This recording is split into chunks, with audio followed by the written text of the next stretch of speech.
जी नमस्कार साथियों। Good morning प्यारे दोस्तों। जय हिंद, वंदे मातरम, राधे राधे।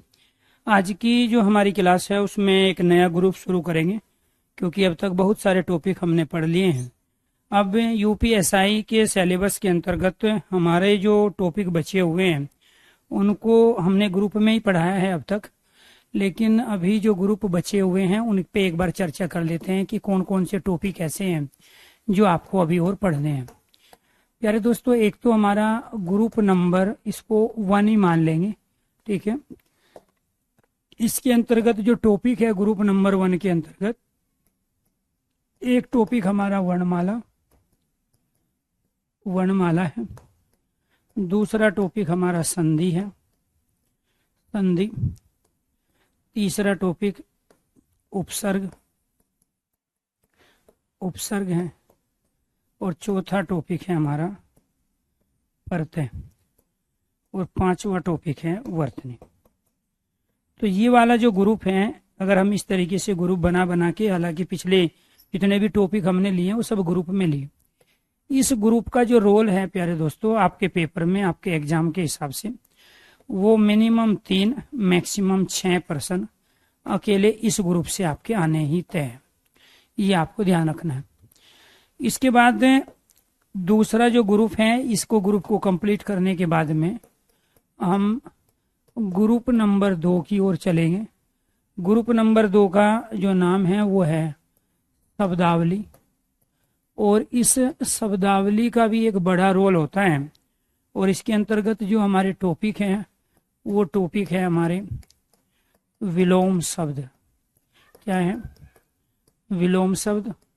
दूसरा पर्यायवाची, जिसको समानार्थी भी कहते हैं। तीसरा अनेकार्थी, जहाँ एक शब्द के अनेक अर्थ होते हैं वो अनेकार्थी कहलाता है।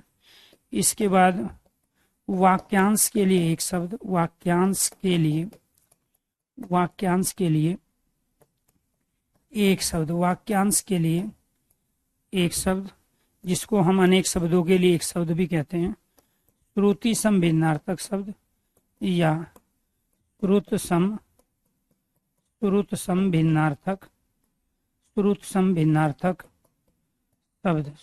भिन्नार्थक शब्द। और इसके बाद में यहाँ पे शब्दार्थ।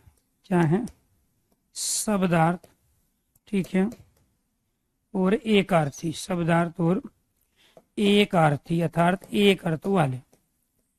ये आपको ये ध्यान रखना है, आपके शब्दावली के अंतर्गत आते हैं, ठीक है। ये भी, और इसी के अंदर हम एक और टॉपिक पढ़ेंगे, वो है मुहावरे, कहावतें और लोकोक्ति। हालांकि ये शब्दावली के अंदर नहीं रहते, लेकिन इस ग्रुप के अंदर हम पढ़ते हैं। अपने आप में ये वो ग्रुप है जो एक सबसे बड़ी भूमिका अदा करता है आपके कोर्स के अंतर्गत। इसके जो पर्सन आएंगे आपके पेपर में, वो पर्सन होंगे मिनिमम 5, मैक्सिमम 8 पर्सन अकेले इस वाले ग्रुप से होंगे। क्लियर? इसके बाद ग्रुप नंबर 3, ग्रुप नंबर 3 जो है वो है साहित्य से रिलेटेड। साहित्य के अंतर्गत आपको ये ध्यान रखना है, इसके अंदर हमें जो टॉपिक पढ़ने हैं वो है हिंदी के प्रसिद्ध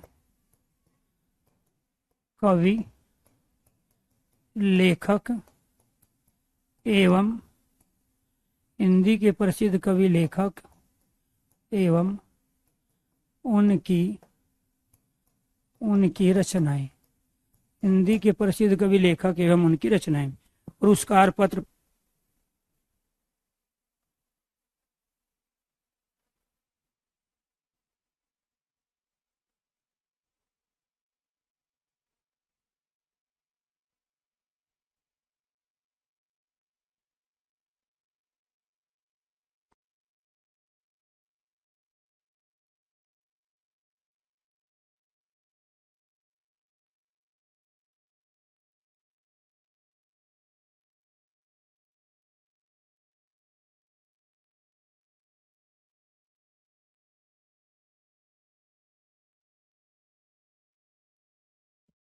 तो हिंदी के प्रसिद्ध कवि लेखक उनकी रचनाएं, इसके बाद हिंदी की पत्रिकाएं, इसके बाद हिंदी के प्रसिद्ध पुरस्कार, हिंदी के प्रसिद्ध पुरस्कार व सम्मान, हिंदी के प्रसिद्ध पुरस्कार व सम्मान, और इसके बाद हिंदी में प्रथम स्थान, हिंदी में प्रथम स्थान, किस कवि का, किस रचना का हिंदी में प्रथम स्थान है। इस तरह के यहाँ से प्रश्न हमसे पूछे जाएंगे। इसके बाद हिंदी प्रचारणी सभा, हिंदी प्रचारणी समिति, सभा और संस्थाएं, हिंदी प्रचारणी सभा, संस्था और संगठन। इसके बाद विश्व हिंदी सम्मेलन, विश्व हिंदी सम्मेलन, और इसके बाद जो पूछा जाएगा वो है हिंदी विविध। वो क्या है? हिंदी विविध। जो बच गया वो सब हिंदी विविध में आएगा। इसका दोस्तों जो रोल होगा वो मिनिमम आपको ध्यान रखना है। अगर मैं यहाँ पूरे साहित्य की बात करूं, मिनिमम 4 और मैक्सिमम 7% अकेले आपके इस वाले ग्रुप से आएंगे। पढ़ने से ज्यादा जरूरी है इन चीजों को समझना कि आखिरकार हमारा सिलेबस क्या है, कितना हमने पढ़ लिया है, कितना पढ़ना भी बाकी है और किस तरीके से हमें उसको पढ़ना है। प्यारे दोस्तों, आपको ये ध्यान रखना है कैरेविल के टीचरों की, और कैरेविल की ये खासियत है कि जिस तरीके से किसी भी बैच की स्टार्टिंग होती है उससे बेहतरीन तरीके से उस बैच को हम कंप्लीट करते हैं, उसकी एंडिंग होती है। जो बच्चे रखते हैं पेशेंस, सीरियस होकर रोज कुछ न कुछ सीखना चाहते हैं, वो यहाँ से संतुष्ट होके जाते हैं और फाइनल सिलेक्शन भी लेते हैं। लेकिन कुछ बच्चे ऐसे होते हैं जिनको ना तो पढ़ना होता है, पढ़ने के नाम पे केवल नौटंकी करनी है, ठीक है, सिलेक्शन से उनका कोई मतलब नहीं है। वो चाहते जरूर है कि सिलेक्शन हो जाए क्योंकि उनके बीच के तमाम बच्चों का सिलेक्शन हो चुका है या होने वाला है, लेकिन खुद भी वो जानबूझ के ऐसा शो करते हैं कि मैं भी आपसे कम नहीं हूँ, जबकि अंदर से वो खोखला पड़ा हुआ है, कुछ अंदर उसके है नहीं, ठीक है। वो ज्ञान को जो शोबाजी में ज्यादा लगा देता है तो समझ लो उस आदमी वो छापन है उसका, उसके पास है नहीं। क्योंकि जिसके पास ज्ञान होगा, जिसके पास नॉलेज होगी, उसका व्यवहार, उसका जो इमोशंस होते हैं, उसकी जो नॉलेज होती है वो उतनी ही ज्यादा सॉफ्टनेस लेके उसके अंतर्गत व्यक्तित्व के अंदर ले आती है। तो कभी भी ज्ञान वाला आदमी जिसको किसी भी सब्जेक्ट की अच्छी खासी नॉलेज होगी, बेशक सभी सब्जेक्ट की ना हो, तो उसका व्यवहार ऑटोमेटिक आपको विनर मिलेगा, कभी वो एग्रेसिव नहीं रहेगा और समस्या का सोल्यूशन भी होगा उसी के पास, ठीक है। तो यहाँ आपको ध्यान रखना है कि एक तो हमारा पूरा ग्रुप ये बचा हुआ है जिसपे अभी तक हमने चर्चा नहीं की है, और इसको पूरे ग्रुप का देखो रोल कितना है। अब मैं ये क्यों बता रहा हूं, क्योंकि सीरियस होने की चीज है। अब इसमें वाला ये जो ग्रुप है ना, ये तो है समझाने का, इसमें तो सारा का सारा खेल मेरा है, आपको केवल लॉजिकली सीक्वेंस में धीरे धीरे चीजों को लेके आगे बढ़ना है। लेकिन ये जो खेल है ना सारा का सारा, ये सारा लर्निंग का खेल है। आपको चीजें लर्न करनी पड़ेगी, इसकी कोई जुगाड़ नहीं है, इसकी कोई शॉर्ट ट्रिक नहीं है, इसकी कोई थ्योरी नहीं है, इसके कोई सिद्धांत नहीं है, इसकी कोई डेफिनेशन नहीं है। क्लियर? तो ये आपको ध्यान रखना है। अब ये लर्न वाली चीज है, फिर आपको सर जी बोर्ड पे लिख के दिखाओ जी विलोम सर, दिन का रात होता है, रात को दिन कहते हैं, ठीक है, तो यहाँ व्हाइट को जो है ब्लैक बोलेंगे, और उसके पीछे का कोई बैकग्राउंड नहीं है कि वो आपको बताए। इसी वजह से इन चीजों को यहाँ बाद में लेके आ रहे हैं। अब तक वो तमाम चीजें आपको पढ़ा रहे हैं जिसके लिए सीक्वेंस और लॉजिक दोनों जरूरी थे। ये भी सीक्वेंस लॉजिक है। जब तक वर्णमाला नहीं पढ़ोगे वर्तनी नहीं कर सकते, जब तक संधि नहीं करोगे वर्तनी नहीं कर सकते, जब तक उपसर्ग प्रत्यय की नॉलेज नहीं होगी वर्तनी नहीं कर सकते। वर्तनी डिपेंड प्रत्यय उपसर्ग संधि और वर्णमाला पे है, और संधि डिपेंड है वर्णमाला पे, और उपसर्ग प्रत्यय डिपेंड है संधि पे। ऐसे ही आपको टॉपिक पढ़ाया, वाक्य, वाच्य, काल, वर्ती और पक्ष, वो उनका सीक्वेंस था टॉपिक का।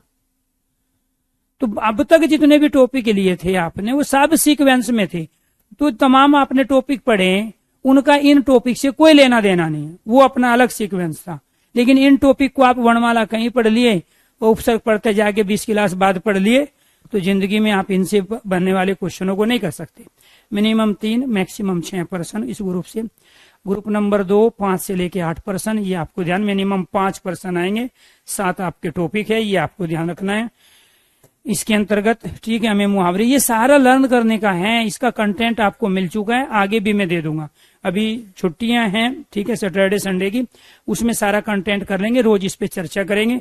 इसके बाद ये भी सारी चीज याद करने की मैं कराऊंगा सारा यहीं पे लाइव क्लास में।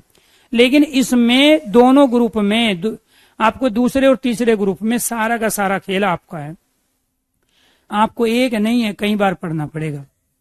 ठीक है, तब जाके आप इनसे क्वेश्चन कर पाओगे। अब आपको यहाँ आदिकाल, भक्ति काल, रीति काल, आधुनिक काल, उनको गहराई से नहीं पढ़ना। आपको यूपीएसआई के सिलेबस में केवल हिंदी के प्रसिद्ध कवि लेखक उनकी रचनाएं हैं। वो प्रसिद्ध कवि आदिकाल का हो सकता है, भक्ति काल का, रीति काल का, आधुनिक काल का हो सकता है, भारतेंदु युग, उसके बाद के द्विवेदी युग, छायावादोत्तर, छायावाद युग, तमाम किसी भी युग का वो हो सकता है। लेकिन क्वेश्चन आएगा प्रसिद्ध कवि लेखक उनकी रचनाओं का ही। ठीक है, तो वहां पत्र पत्रिका है, पुरस्कार है, प्रथम स्थान है, हिंदी परिचारणी समिति, सभा, संस्था, संगठन है, विश्व हिंदी सम्मेलन है, हिंदी विविध है। क्लियर। इससे पहले के जो तमाम ग्रुप आपने पढ़े उसके भी बाद में चर्चा कर लेंगे, पहले जब हम इन ग्रुप को कंप्लीट करें। ये हमारा सिलेबस बचा है, इसके अलावा कुछ नहीं बचा। तो इसका मतलब ये है कि आने वाले 10 से 15 लेक्चर में हम अपने सिलेबस को कंप्लीट कर रहे हैं, तो आप परेशान ना होइएगा। ठीक है, बीच बीच में हम प्रैक्टिस आपको यूट्यूब वगैरह पे इन सब की कराते रहेंगे। तो अब टॉपिक शुरू कर लेते हैं हम आज अपना, और वो टॉपिक शुरू करते हैं वर्णमाला से। अगर आप मेरी बातों से एग्री हो चुके हो तो एक बार सारे स्टूडेंट ओके कीजिए, यस कीजिए। अब तक हमने जो पढ़ लिया मैंने वो भी आपको बता दिया। ठीक है, जो हमें आगे पढ़ना है वो भी, ये चीजें अगर समझ में आए, ऐसे ग्रुप बांट बांट के आपको तैयारी करनी है।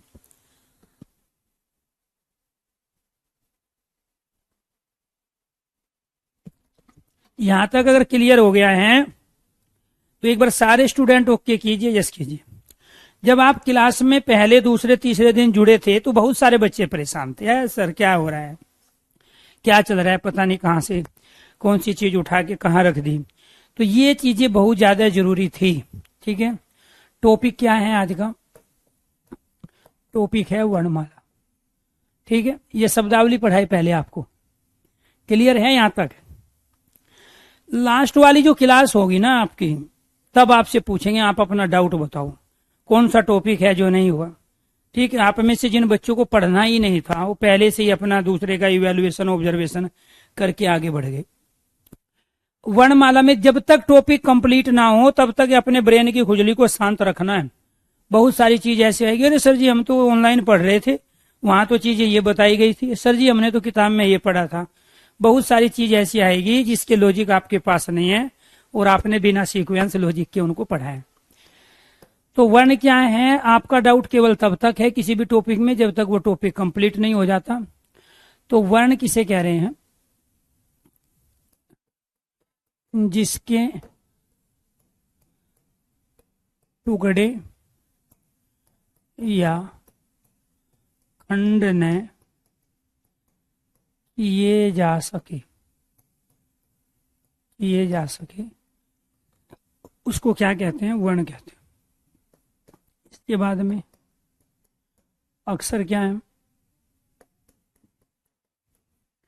जिसको कम या नष्ट न किया जा सके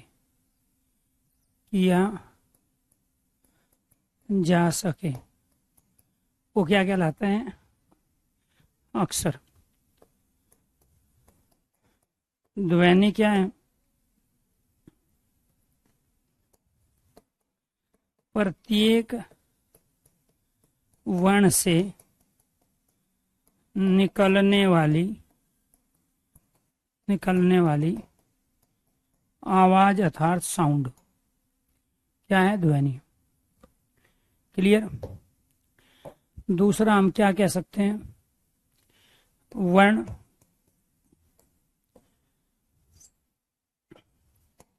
भाषा की लिखित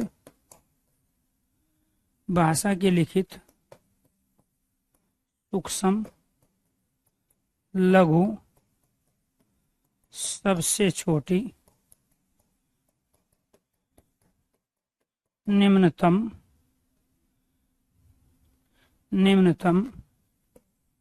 इकाई, मैं यहीं लिख दूं निम्नतम इकाई, ये शब्द यहाँ आएगा जी।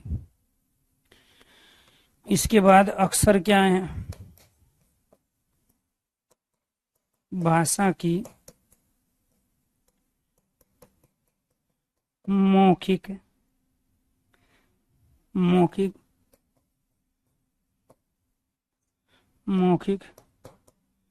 सूक्ष्मतम इकाई। ध्वनि क्या है? ध्वनि चिन्ह है, लिपि चिन्ह है। ध्वनि क्या है? लिपि चिन्ह है, संकेत है, प्रतीक है। अब वो आपसे कुछ भी पूछे तो आपको ध्यान रखना है, मैं ही कराऊंगा, कहीं से पढ़ने की जरूरत नहीं है आपको। मैंने तो बताया है कि अब तक हमारा ये सिलेबस बचा है, इसको हम इस रूप में करेंगे, क्योंकि काव्य तो हम पढ़ चुके हैं। काव्य के अंदर हिंदी का उद्भव विकास देख लिया हमने, भाषा बोली के रूप में रस छंद अलंकार हम कर चुके हैं। इसके बाद समास कारक विराम चिन्ह हम कर चुके हैं, लिंग वचन कर चुके हैं। इसके साथ वाक्य वाच्य कालवर्ती और पक्ष कर चुके हैं, वो सब अपने ग्रुप थे अलग अलग। ठीक है, इसके बाद संज्ञा सर्वनाम विशेषण क्रिया विशेषण निपात हो चुका है आपका। तत्सम तद्भव देशी विदेशी संकर रूढ़ यौगिक योग रूढ़ शब्द कर चुके हैं। तो वो तमाम टॉपिक हो चुके हैं जो कि अलग अलग ग्रुप से संबंधित थे। पहले ये तमाम ग्रुप मैं कराऊंगा, ठीक है। ये दूसरा और तीसरा जो ग्रुप की चर्चा है, अभी तो 10-12 क्लास इसी की होगी, ग्रुप नंबर 1 की। अभी उस पर फोकस कीजिए आप, ठीक है। तो इतना जल्दी नहीं करना। दिक्कत पता है आप लोगों के साथ क्या है? जब तक आपको किसी चीज के बारे में पता नहीं तो उसका क्वेश्चन ही दिमाग में नहीं आएगा, और जिस दिन आपके सामने वो चीजें चर्चा कर दे तो फिर इसको छोड़ के बस आपके दिमाग में वही चीज घूमती रहती है। ये बड़ी दुविधा है। इसलिए जानबूझ के टीचर, अच्छे टीचर जो होते हैं ना, आपको एक साथ सब कुछ नहीं देते, आपको एक साथ सब कुछ दिखाते भी नहीं है, क्योंकि आप कंफ्यूज हो जाओगे, क्योंकि कैपेसिटी नहीं है, घड़ा पहले ही भरा हुआ है। टीचर के पास सबसे बड़ी दुविधा आज की डेट में यही है कि वो स्टूडेंट को सिखाना देना तो बहुत कुछ चाहता है, लेकिन उसका घड़ा पहले से इतना फुल है कि उसमें कुछ भी डालते हो और फुल हो जाता है, क्योंकि जो उसने अपने घड़े में भर रखा है वो उसका ना सीक्वेंस है ना लॉजिक है, बेफालतू की सूचना इकट्ठी कर ली। हर सब्जेक्ट में यही खेल है। पिछले 4-5 साल से मैथ पढ़ रहे हैं, जब भी कहीं कॉम्पिटिटिव एग्जाम में जाते हैं 50% भी मैथ सही नहीं होता है। क्यों? क्योंकि कभी ढंग से पढ़ाई नहीं है, सीक्वेंस में पढ़ाई नहीं है, लॉजिकली पढ़ाई नहीं है। तो वो समस्या सबसे बड़ी यही है।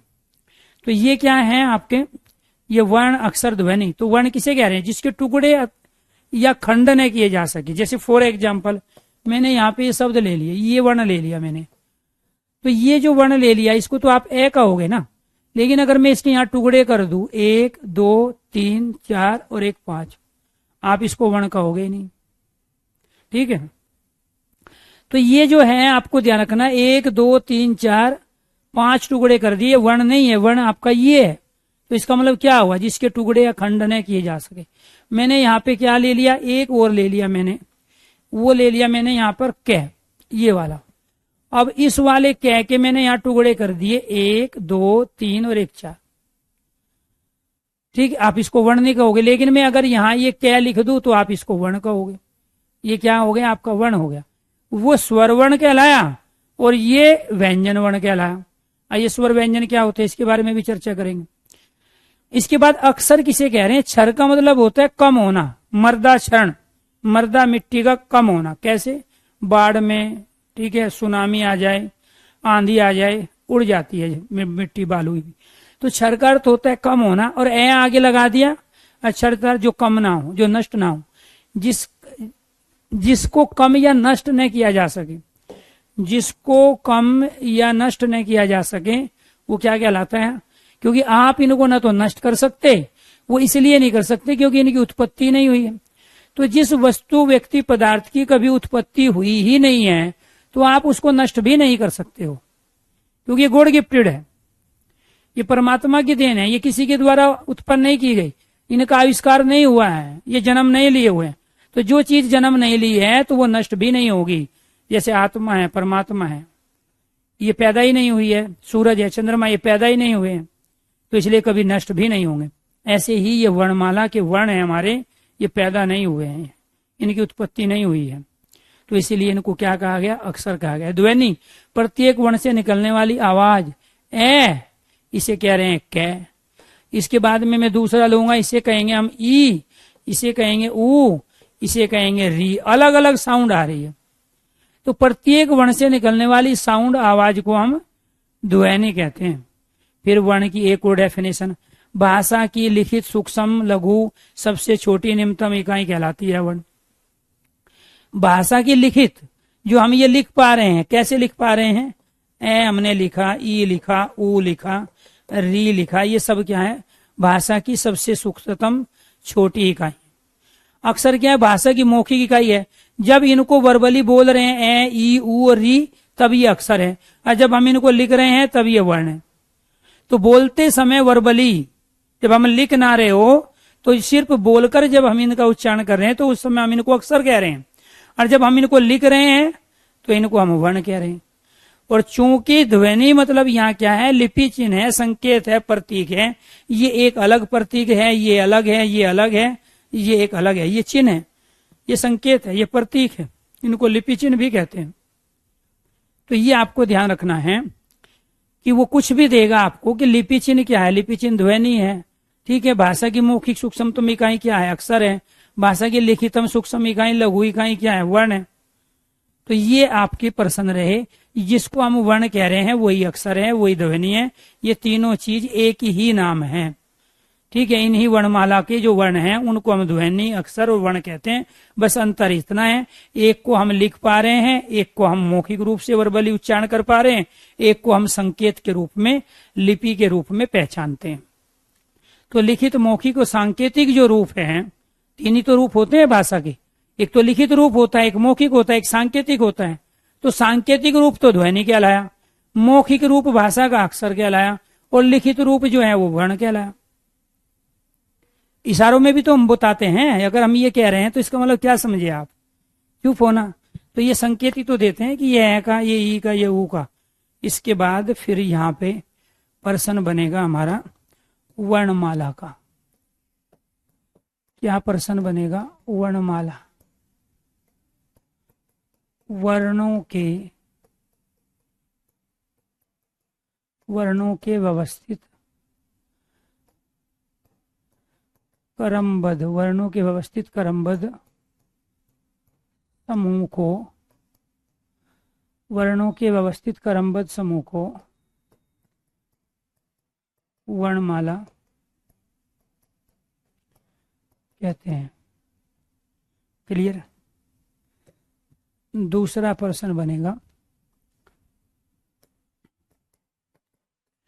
भाषा की सबसे छोटी सूक्ष्मतम इकाई, भाषा की सबसे छोटी सूक्ष्मतम इकाई ध्वनि। और जब ध्वनि नहीं है तो वर्ण, और जब वर्ण नहीं है ऑप्शन में तो अक्षर। जब तक ध्वनि है तो राइट आंसर ध्वनि। इसके बाद में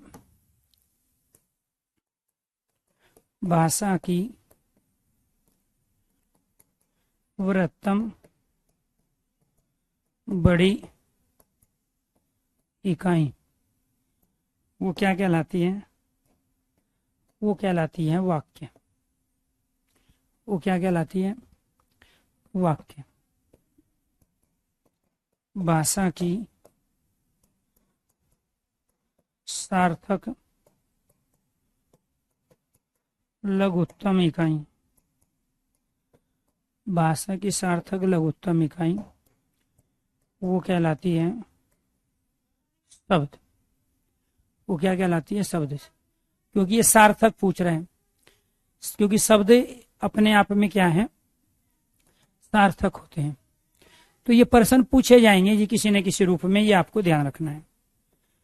दूसरी चीज आपको ये भी ध्यान रखना है, इनका आरोही क्रम, भाषा की इकाई का, भाषा की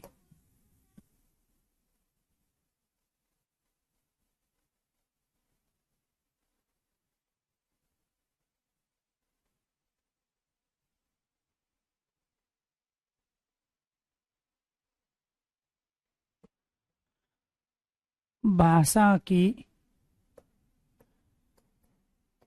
इकाई का, भाषा की इकाई का आरोही या अवरोही क्रम, भाषा की इकाई का आरोही या अवरोही क्रम। सबसे छोटा क्या है? ध्वनि है।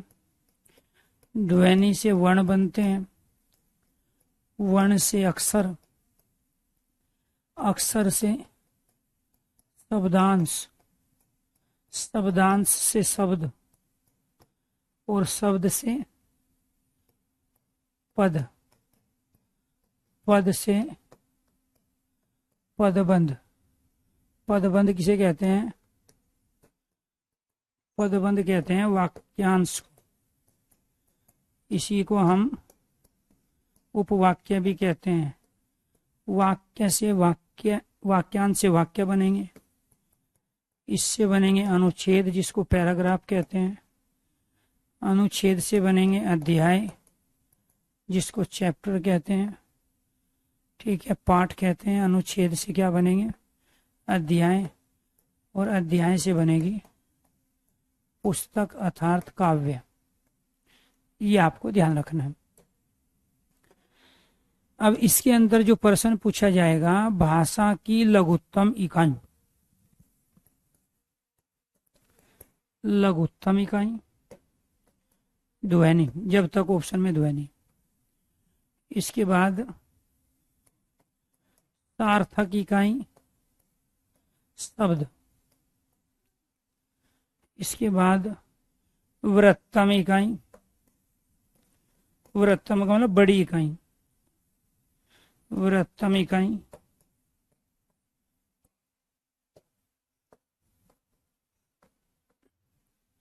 ये क्या है? सार्थक इकाई।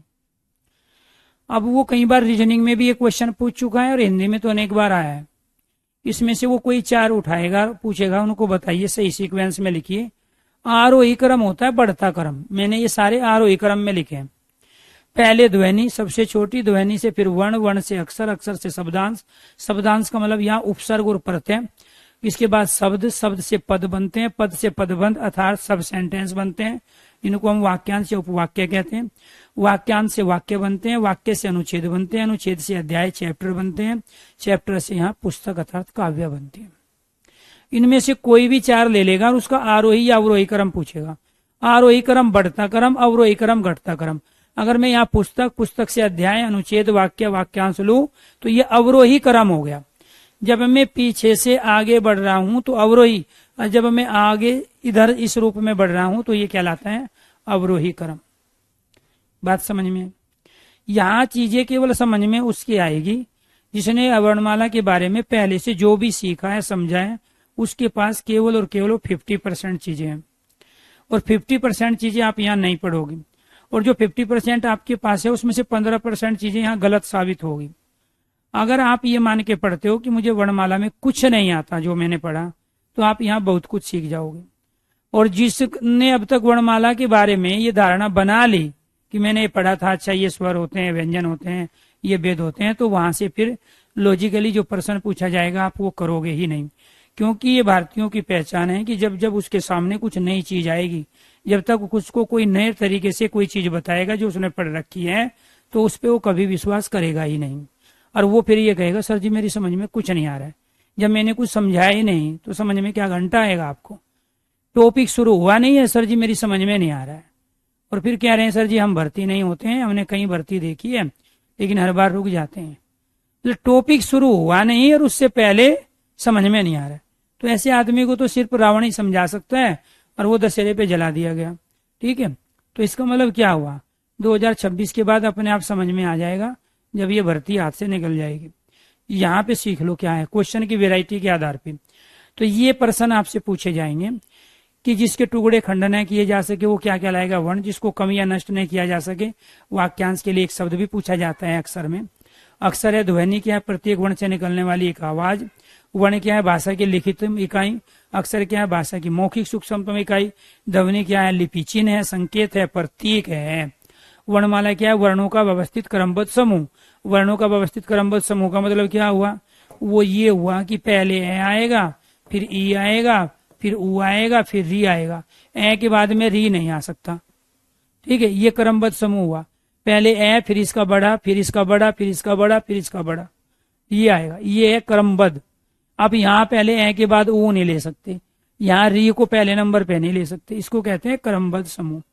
भाषा की सबसे छोटी सूक्ष्मतम इकाई ध्वनि माना जाता है जब तक ऑप्शन में ध्वनि है, और जब ऑप्शन में ध्वनि नहीं है तो फिर वहां वर्ण होगा तो वर्ण मानेंगे, और वर्ण और ध्वनि दोनों नहीं है तो भाषा की सूक्ष्मतम इकाई अक्षर है। अगर वहां तीनों दे दिए, ध्वनि भी, वर्ण भी, अक्षर भी, तो राइट आंसर ध्वनि होगी, सबसे छोटी इकाई। क्यों, क्योंकि कै एक वर्ण है और इसमें दो ध्वनि है, एक कै की और एक ए की, तो सबसे छोटी क्या हुई, ध्वनि हुई। भाषा की वृहत्तम इकाई क्या है, सबसे बड़ी इकाई। वृहत्तम मतलब सबसे बड़ी इकाई, वो क्या कहलाता है, वाक्य कहलाता है। ठीक है, भाषा की सार्थक, सार्थक का मतलब होता है जो अर्थ के साथ हो। तय परिवार, जो परिवार के साथ है, और सार्थक जो अर्थ के साथ हो। यहाँ पे हमने एक शब्द ले लिया, ये क्या ले लिया, मैं ले लिया, ले लिया। अब इनका कोई मीनिंग नहीं, लेकिन मैं इनको एक साथ लिख दूं तो एक कमल हो गया ना, इसी को सार्थकता कहते हैं, इसी को सार्थकता कहते हैं। अब इनको मैंने उल्टा लिख लिया, ये लिख लिया मैंने यहाँ पे उल्टा, इसका कोई मीनिंग नहीं है। ये वर्णों का समूह ये भी है, लेकिन ये निरर्थक है, ये सार्थक। तो वर्णों के उस समूह को हम शब्द कह रहे हैं जिसका कोई ना कोई मीनिंग हो, और उसी को हम क्या कहते हैं, सार्थक लघुत्तम इकाई। तो सार्थक लघुत्तम इकाई क्या है, शब्द है, वर्ण नहीं है, ध्वनि नहीं है। तो जब जब सार्थक शब्द का प्रयोग करेगा तो शब्द कहलाएगा। भाषा की इकाई का आरोही अवरोही क्रम, ये भाषा की इकाई का ये सार्थक है, ये वर्तम है, ये लघुत्तम है, अर्थात छोटी है। क्लियर? अगर यहां तक चीज समझ में आ गई हो तो एक बार सारे स्टूडेंट ओके कीजिए, यस कीजिए।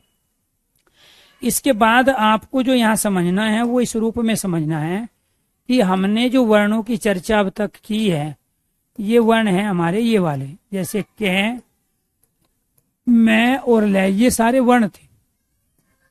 हमने अभी एक और चर्चा की है सार्थक इकाई की, ये हमारा क्या हो गया, शब्द हो गया। हमने एक चर्चा और की है पद की, ये कमल का फूल, इसमें कमल शब्द ना होके पद हो गया। और इसके बाद में क्या हो गया, ये वाक्य हो गया।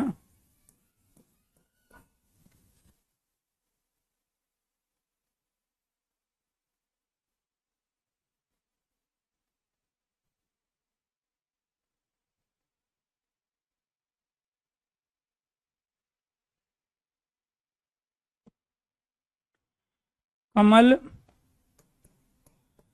जल में, कमल जल में खिलता है, तो कमल जल में खिलता है, ये क्या है, ये वाक्य है।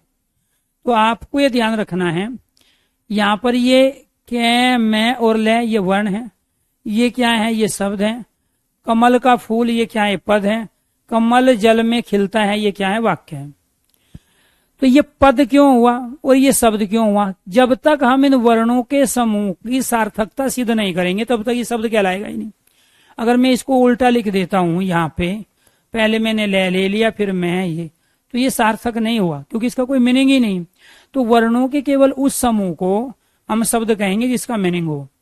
और जब हम शब्दों का दूसरे शब्दों के साथ प्रयोग कर लेते हैं, या वाक्य में प्रयोग कर लेते हैं, या शब्दों के साथ विभक्ति का प्रयोग कर लेते हैं, संबंध कारक षष्ठी विभक्ति, तो वे शब्द ना होके पद बन जाते हैं। अब ये यहाँ पद बन गए। अगर मैं इनको लिखूंगा इस रूप में, कमल, और यहाँ पे लिखूंगा का, और यहाँ पे लिखूंगा फूल, तो ये सारे शब्द कहलाएंगे। और जब इनका मैं सेंटेंस में प्रयोग करूंगा तो ये शब्द ना कह के पद कहलाएंगे। तो कमल जल में खिलता है, ये में ये भी पद है, ये भी पद है, ये भी पद है, ये भी पद है, ये भी पद है, तो इसमें 5 पद हो गए, ये वाक्य कहलाया। ठीक है, तो कमल जल में खिलता है, ये क्या है, ये वाक्य कहलाया। ये था आपका इसका अंतर। अब दोस्तों आपको ये ध्यान रखना है कि इस पूरी वर्णमाला को हम 5 अलग अलग सेक्शनों में पढ़ेंगे। इस पूरी वर्णमाला का पहला सेक्शन है वर्ण के भेद, क्लियर। दूसरा सेक्शन है वर्णमाला का वर्णों का उच्चारण स्थान, वर्णों का उच्चारण स्थान। तीसरा सेक्शन है वर्ण विन्यास या वर्ण संयोग, वर्ण विन्यास वर्ण संयोग। चौथा सेक्शन है हिंदी शब्दकोश में, हिंदी शब्दकोश में वर्णों व शब्दों का निश्चित स्थान, निश्चित स्थान। और 5वां सेक्शन है वर्णों का वर्गीकरण, वर्णों का वर्गीकरण।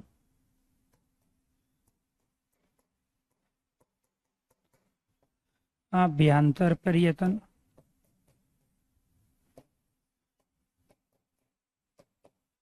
और बाह्य पर्यटन के आधार पर। इसमें हम अल्प प्राण, महाप्राण, ठीक है, घोष, अघोष, ये सघोष सब पढ़ेंगे। तो ये 5 अलग अलग सेक्शन है किसके, वर्णमाला के, क्लियर। तब जाके वर्णमाला कंप्लीट होगी। तो इसका मतलब ये हुआ कि आने वाली 5 क्लासें केवल और केवल वर्णमाला वाले टॉपिक की है, इसीलिए चीजों को बचाया गया था। ठीक है, तो पहले सेक्शन शुरू कर लेते हैं, वर्णों के भेद। वर्ण क्या है इसके बारे में बता दिया हमने।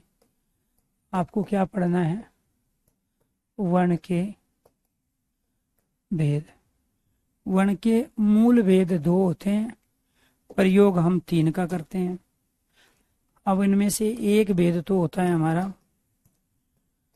स्वर वर्ण, दूसरा भेद होता है व्यंजन वर्ण, और तीसरा भेद होता है अयोगवाह वर्ण। क्या होता है, अयोगवाह वर्ण, जिनका योग स्वर और व्यंजनों में नहीं हुआ। जब हम स्वर की बात करते हैं तो हम बात कर रहे होते हैं ए, आ, ई, ओ, री, ए, औ और औ की। संस्कृत में 2 और ऐड कर देते हैं हम, एक बड़े वाला और एक यरी। जब हम इनकी बात करते हैं तो इनकी संख्या 11 होती है। जब इसमें 2 ऐड कर देते हैं तो इनकी संख्या 13 हो जाती है। तो 13 और 11 का चक्कर क्या है ये भी बताएंगे। इसके बाद बात करते हैं व्यंजन की। कै से लेकर मैं तक, कै से लेकर मैं तक, यहाँ पे लिख लेता हूँ। कै से लेकर मैं तक 25 वर्ण, कै से लेकर मैं तक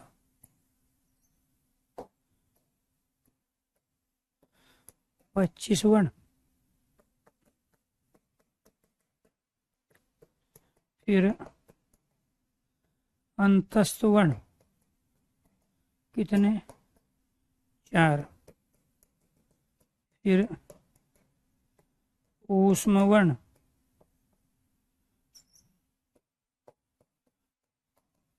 ऊष्म वर्ण 4,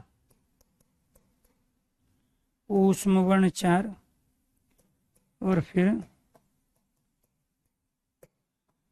संयुक्त वर्ण 4, और फिर उत्क्षेपित व्यंजन 2। तो 25 और 4 कितने हो गए? 37, 37 41, 45 और 2 47। ठीक है, तो ये आपको ध्यान रखना है। ये कुल मिला के ये 33 है आपके, जब हम बात करते हैं किसकी? केवल व्यंजनों की। क्योंकि ये जो संयुक्त व्यंजन उत्क्षेपित व्यंजन बने हैं वो तो इन्हीं से बने हैं। तो कुल जो व्यंजन हम प्रयोग करते हैं वो तो ये सारे करते हैं, लेकिन व्यंजन होते कितने हैं? 33 होते हैं। इसके बाद बात करेंगे हम यहाँ अयोग वहा वर्ण की। एक ये वाला और एक ये वाला, ये दो क्या कहलाते हैं? हमारे अयोग वहा वर्ण कहलाते हैं। ठीक है, तो 2, 2 4, 2 6, 7, 8, 9, 10 और 11 तो हो गए आपके स्वर। इसका जो बड़ा प्रयोग हम करते हैं, ये एक तो री हो गया, ये यहां से लेके यहां तक, और एक री हो गया ये इसमें, ये वाला जो री है तो ये बड़ा री है। ये 12वां स्वर संस्कृत में होता है, ये 13वां स्वर संस्कृत में होता है, 11 ये होता है हिंदी में। हिंदी में 33 हमारे व्यंजन होते हैं, 11 स्वर टोटल मिला के। मूल जो वर्ण है वो हो गए 44।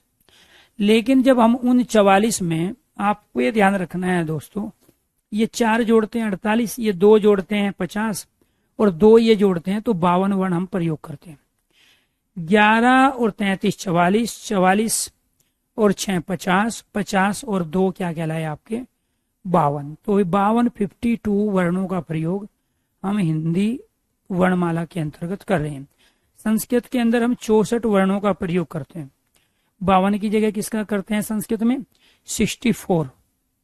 ठीक है, अब ये कैसे लेकर मैं तक जो 25 वर्ण है ये स्पर्श कहलाते हैं, इनके बारे में सब में चर्चा करेंगे कि कौन कौन से हम वर्णों को हमें यहाँ पढ़ना है। तो मूल भेद हमारे 2 ही होते हैं, एक होता है स्वर, एक होता है व्यंजन। क्यों? क्योंकि ये हम चिन्ह के रूप में प्रयोग कर रहे हैं, इसीलिए आपको ध्यान रखना है। वो उसके ऊपर डिपेंड करता है कि वर्ण के कितने भेद होते हैं। उसने 3 भी दिया, 2 भी, तो राइट आंसर 3। और जब 3 नहीं है तो फिर राइट आंसर क्या हो जाएगा आपका? 2। अब मुद्दा यह है कि ये स्वर वर्ण क्या है। मुद्दा क्या है? जो ये आपने स्वर वर्ण देखे अभी, जिन वर्णों का जिन जिन वर्णों जिन वर्णों का जिन वर्णों का जिन वर्णों का उच्चारण बिना किसी जिन वर्णों का उच्चारण जिन वर्णों का उच्चारण स्वतंत्र जिन वर्णों का उच्चारण स्वतंत्र पूर्वक किया जाए, जिन वर्णों का उच्चारण स्वतंत्र पूर्वक किया जाए, जिन वर्णों का उच्चारण स्वतंत्र पूर्वक किया जाए तो वो क्या कहलाता है? वो कहलाता है स्वर। ठीक है, उच्चारण स्वतंत्र पूर्वक किया जाए वो क्या कहलाते हैं? स्वर। जो वर्ण बिना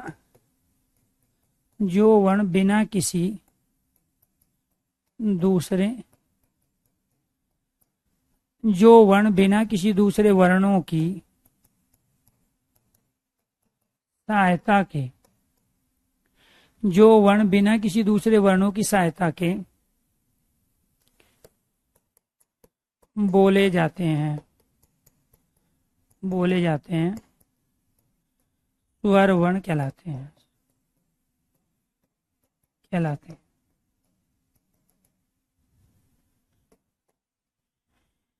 हिंदी में कुल स्वर वर्ण 11। संस्कृत में कुल स्वर वर्ण 13। पाली व प्राकृत में कुल स्वर वर्ण 10। अपभ्रंश भाषा में कुल स्वर वर्ण 9। अब आपसे वो कुछ भी पूछे, आपको उसी के आधार पे आगे बढ़ना है। अगर वो पूछ रहे हैं अपभ्रंश में कुल स्वर बताओ तो 9 है, पाली में बताओ तो 10 है, प्राकृत में 10 है, संस्कृत में 13 है और हिंदी में कितने? 11। अब वो पूछ रहा है हिंदी में कुल स्वर बताओ, ऑप्शन में 13 भी है 11 भी, तो जब जब वो हिंदी शब्द का प्रयोग करेगा तो राइट आंसर 11। और जब वो हिंदी का प्रयोग नहीं करेगा, पूछेगा कुल स्वर बताओ, ऑप्शन में 13 भी है 11, तब उस कंडीशन में राइट आंसर 13। दिमाग नहीं लगाना है, ज्यादा विद्वान भी नहीं बनना है। पूछ रहा है हिंदी में कुल स्वर, तो हिंदी में 11 ही प्रयोग करते हैं हम, क्योंकि ये 13वां कौन सा है 12वां कौन सा है, ये 13 और 12 के रूप में हम इसका और इसका प्रयोग कर रहे हैं, ये जो 2 है। क्लियर? ये आपको ध्यान रखना है। और जब हम यहाँ पे 10 मानते हैं 11 में, तो ये जो री आता है, ये जो हिंदी में री आता है, इसका प्रयोग पाली प्राकृत में होता ही नहीं है। बात समझ में आई? तो ये आपको ध्यान रखना है, ठीक है। तो यहाँ पर ये वाला जो री है, जब इसमें से हम निकाल देंगे 11 में से, तो इनकी संख्या कितनी बची? 10। तो ये क्या थे? आपके स्वर वर्ण थे।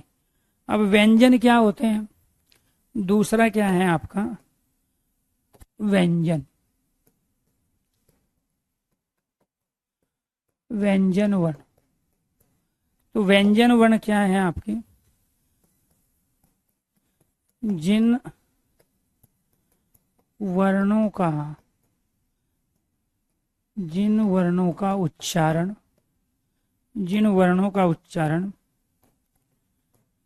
स्वर वर्ण की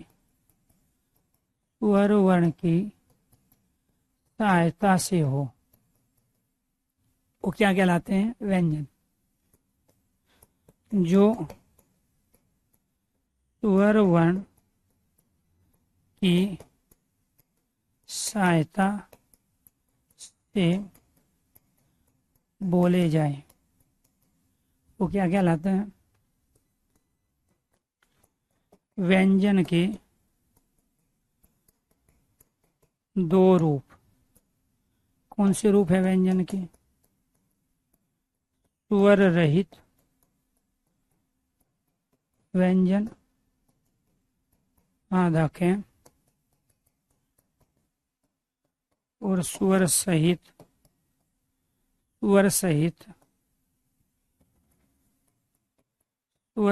व्यंजन क्या? स्वर रहित और स्वर सहित व्यंजन। क्लियर? इसके बाद फिर क्या है? व्यंजन के भेद।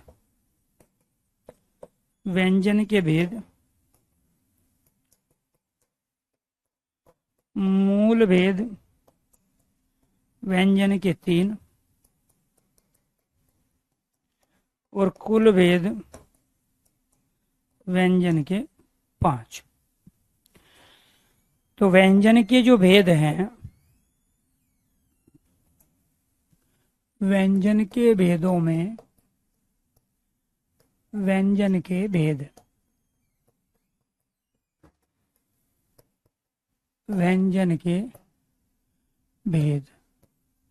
उन 5 भेदों में कौन कौन से आएंगे उनको देखिए। एक भेद आ गया हमारा स्पर्श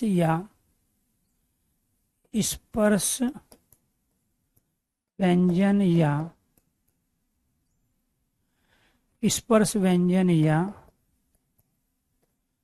वर्गीय व्यंजन। दूसरा भेद आ गया अंतस्थ व्यंजन या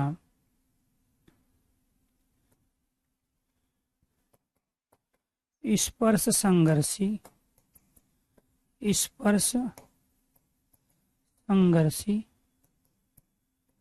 अप्रवाह व्यंजन।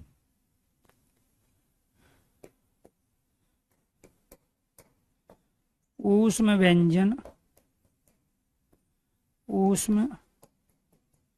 व्यंजन या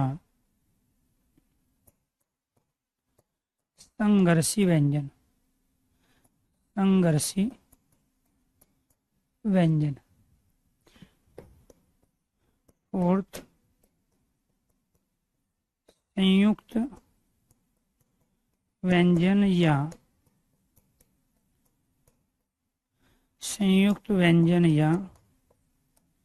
जटिल व्यंजन। संयुक्त व्यंजन या जटिल व्यंजन। उत्क्षेपित व्यंजन